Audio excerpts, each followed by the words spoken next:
right, joining me now is Alex Macias, owner operator of Rubiks over on in the west side of El Paso over on Mesa. Alex, thanks for joining me, man. Really appreciate No it. problem, man. Just tell everyone a little bit about Rubiks. What is it, if they don't Well, know? it's a Retro Arcade Bar. It's been there for over 5 years now. We started about 5 years ago. We're going on our finishing up our fifth year, getting ready to start our sixth year. We did a major remodel to the bar in February. We closed down for the whole month of February for 5 weeks and remodeled the whole bar. We opened up on March the 6th for the remodel that weekend, and we had to shut down 9 days later because of COVID. But the bar's completely been remodeled, and then we're going to do a bar right next to it where Beeley's used to be. And that bar is going to be called the Mad Hatter, which is going to be a kind of an Alice in Wonderland theme bar right next to Rubiks, and we're going to be opening up that here pretty soon too, as soon as we're able to. That's pretty crazy, man. What made you want to do something like this here in El Paso? I've been collecting arcade games for a long time, and the first game I bought was a game called Kung Fu Master that I bought probably maybe 12 years ago off of eBay and overpaid for it immensely.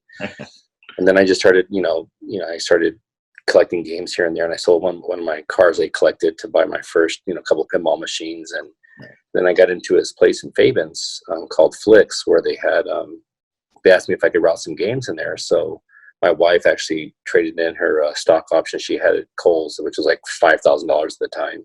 And we used all that money to buy games and put them into Flicks. And then every month I would use that money. I would just use that money to buy games. I wouldn't use it for anything else. And a couple of times, we would have started up Rubik's earlier, but my wife and I would get into some kind of financial issue and I'd have to sell some games or whatever like that. But I was a school teacher for 17 years. And finally I was able to get, a pretty good, stockpile of games and pinball machines. I built an arcade at my house. And I converted the garage and the back room of the garage to an arcade. We would have 80s parties and things like that. People would come over like, why don't you do a bar like this? Why don't you do a bar like this? And so that's kind of how Rubik's kind of started. And then it's kind of grown from there. And then we have Rad Retrocade in Las Cruces. It's pretty amazing. And then we're going to actually start another arcade bar called Rad in Santa Fe, New Mexico next year.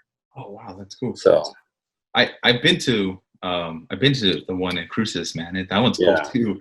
Yeah, it's 2 stories. We haven't even finished with that one yet because Cruces actually, it's funny how everything happened with Cruces. Cruces, we've been busy just nonstop from when we opened. Mm-hmm. And there's a place called Zia Comics that's right next to Rubik's. I mean, to Rad in Las Cruces, Rad.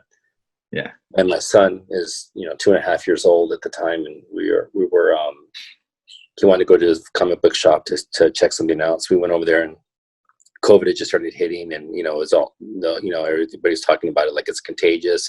We didn't know much about it. This was early March, and it was on a Saturday, and I had my son with me, and then I was going to walk in the back of Rad, and I thought, you know what, I don't want to take him in there. And at that moment, I thought, if I can't take my son in there, then why are we open? So that day I came home with my wife and said, look, we need to shut down Rad because it's just not safe. If I can't even take my son in there, then why am I expecting other people to go in there? And until we know more about this virus and what's going on. So actually my wife and I went home that day and decided to shut down Rad, and we shut down Rad that Monday. Then the state shut us down like 3 days later. And we just opened up Rubiks because Rubiks had been shut down for 5 weeks. And we talked to the staff, and the staff had been out of work for already 5 weeks. They said, look, we only have a few more days. We're going to shut down Rubiks as well because, we didn't know about the virus. We didn't know what was going on with it. We didn't know how deadly it was or whatever. So we actually shut down Rubiks on the 16th of March. And then, we've been shut down since. Wow, that's crazy. I mean, I know it's something hard to do as a tough decision to do, but I mean, you got to look out for your employees and for your customers for something like that. It being so not that it's being so unknown, like how it could affect a person. It affects everyone so different. I mean, I know if the COVID has affected your businesses by you having to shut them down. Can you talk a little bit about some of the procedures for the openings, and especially maybe for both, since you have Rad and Cruces and one in El Paso and Rubiks in El Paso? How different are they going to be, or can you? It'll be the same. I mean, it's not going to be very much different from what we do now. We've always had hand sanitizing stations in the bars. We've always had those little stations you have hand sanitizers. We've always had a cleaning crew. since the day we opened Rubiks, we have a cleaning crew that goes in every night after we close and completely sanitizes and cleans the entire bar. We've never gotten below a 97 on the health report. Nice. People with the health department come and say, "Well, you guys are like one of the cleanest bars we've seen." So we've always been very meticulous about that, about the cleaning.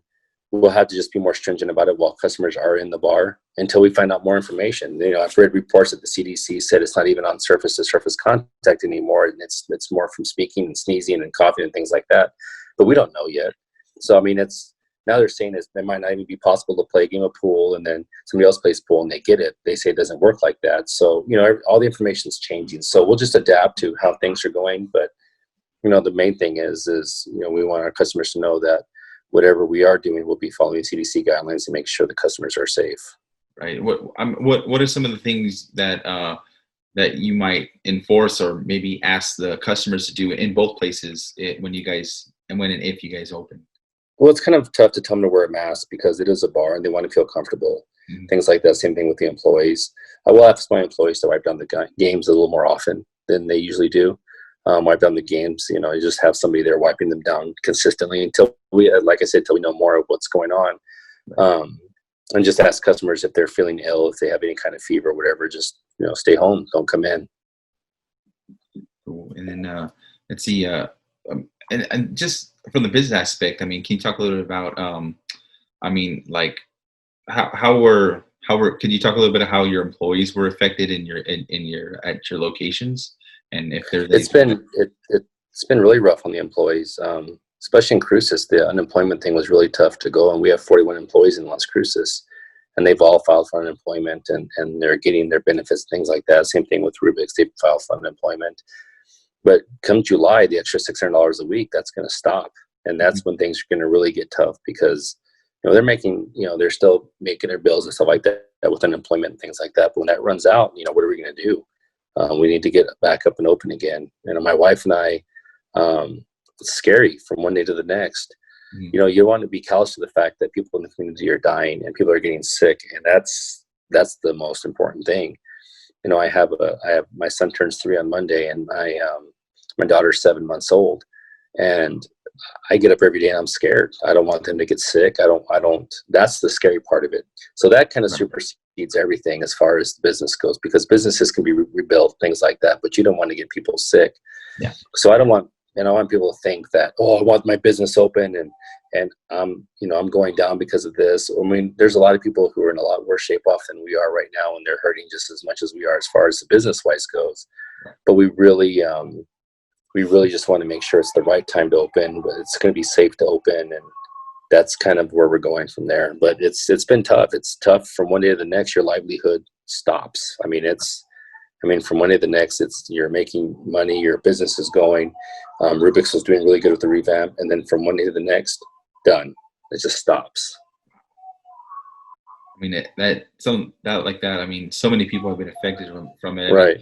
I know business owners and everything like that are, as well as their employees, but it's just so it'll feel so good to open again. And I know that it sounds like you guys are taking care of your employees. You're going to take care of the customers too. Mm-hmm. And is there any, are you guys going to be posting any information on websites or Facebook? Yeah, it'll be on our Instagram. Because right now the state has not allowed us to have arcade games. They're not allowed to be on.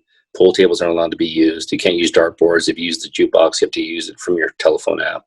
Mm-hmm. But you can't have any kind of interactive gaming. And that's just kind of what Rubiks is. So we don't see a point right now to open at 25% capacity with how are things going to go, what's going to happen with the spike in cases, things like that. Right. And if they're saying, they're not sure if games are safe right now or not, then we just really can't operate until this is all cleared up. Right. If you don't mind, if I can ask, do you guys have a possible backup plan on if you guys have to stay shut down a little longer? We're gonna write it out. We've applied for government aid. We've had some loans that we've been able to get to actually keep us afloat, but those run out really, really fast, and you got to pay those back. So that's really scary to take out loans to get, just to keep the rent and keep the electricity going, because we have things in the bar we can't shut the electricity down.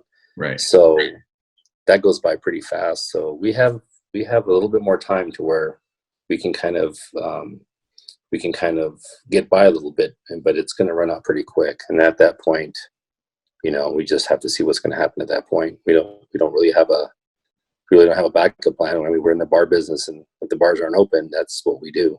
Mm.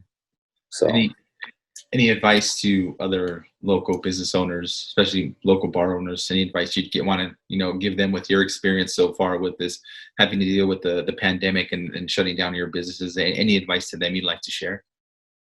oh, I mean, a lot of the bars are open already. I mean, they're operating right now, and they seem to be doing what they need to be doing to keep the public safe. We're just waiting for the right time for Rubiks to open, and when it opens back up, and then the Mad Hatter next door will be opening sometime whenever it's safe. But just keep your customers safe and tell the public to stay safe. If they don't feel well, just stay home, and hopefully we don't see a big spike in case in the next few weeks, because that's really going to be the telltale sign of what's happening here. Yeah, I personally, I just wish people would have kind of stayed home and kind of followed the guidelines, because it would have went down. And it's just really disappointing to see how some of the public has handled this pandemic and just kind of didn't take it seriously. I mean, I'm in the same boat as you. I have children as well, and I'm afraid for them too. I wouldn't want to get them sick, and I also have family members that are older that kind of fit that demographic that can get more sick or worse, and we stay away because we don't want anything to happen to them. My grandmother's 99 years old, and she's in a nursing home right now. She had a fall a few months ago, so we can't even go see her, and she's 99, so she's terrified. She's there by herself. We can't go see her.